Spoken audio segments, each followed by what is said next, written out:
Hi, my name is Incarnation from Cloud9, and this is my basic champion guide to Twisted Fate. The thing about Twisted Fate in solo queue is you want to pick him into some matchups which are not too rough for you.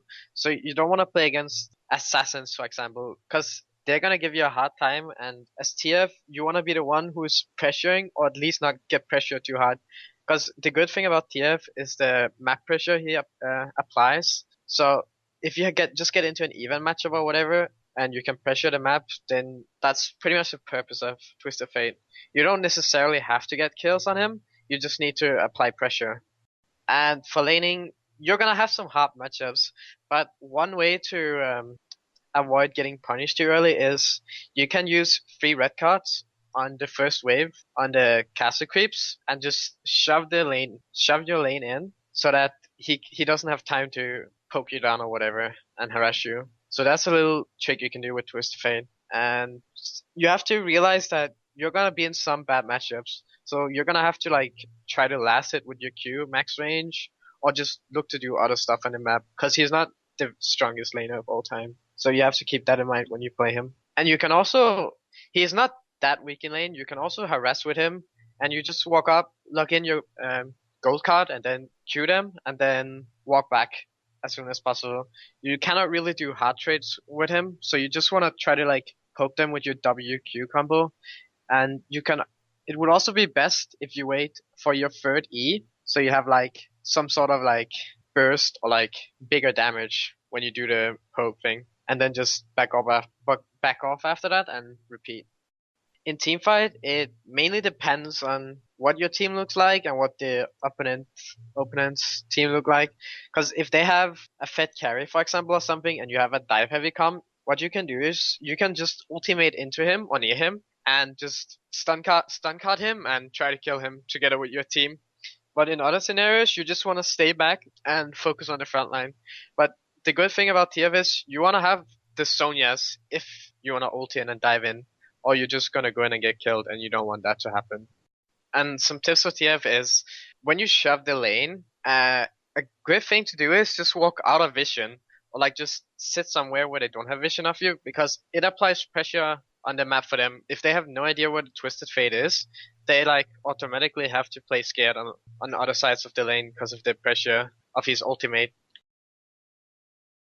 As runes on Twisted Fate, you want to go 9 flat magic penetration in marks and scaling health per level in seals. You can also go, or I advise you to go flat armor runes if you're against an AD mid. And on the glyphs, you can either go 9 flat magic resist or 9 scaling AP or even cooldown reduction per level. It's probably easiest to play with the flat magic resist since you're gonna have a tough laning phase on TF. So that's probably easiest. And if you just look to roam and scale, then you should probably go for scaling CDR. But again, it also depends on what you choose to build on him. Because if you already get cap CDR from the way you build him, then you don't need that. And for the Quint, you want to go either 3 flat AP, or you can go 2 or 3 movement speed Quints, which a lot of Twisted Fates tends to do, because you want to look to roam and just apply pressure on the map. But I personally prefer going 3 flat AP, so you also have a somewhat strong laning phase. And for the masteries, I would go 2109 with the biscuit. In rare scenarios, you can go 2190 if you're against an AD champion and you really like want the small defense that the defense gives you. And for the skill order, you typically want to go W level 1, and sometimes you can go E level 2, but usually you want to go Q level 2. The scenarios where you go E level 2 is if you want to stack up the passive and go for like a hard W combo with the E proc up, but it's typically only best if you're laning against a melee and the guy's like gonna take it or it's not worth it, because usually it's just better to go Q. And you want to max Q and Twisted Fate and then W after. So for item build, there's a lot of different paths you can go in Twisted Fate.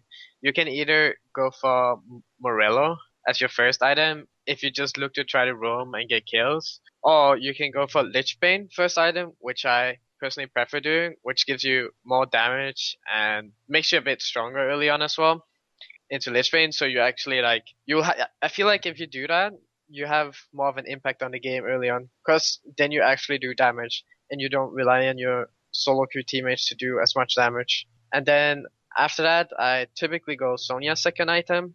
In some cases, I would build a Morello after, but typically Sonya, and then it's just pretty much standard build from there on into Rabadon, Void Staff, and then Luden's last item or something like that.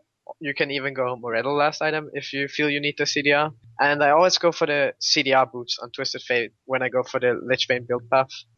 Thanks for watching this basic champion guide. Make sure to check out the rest over at lolclass.com.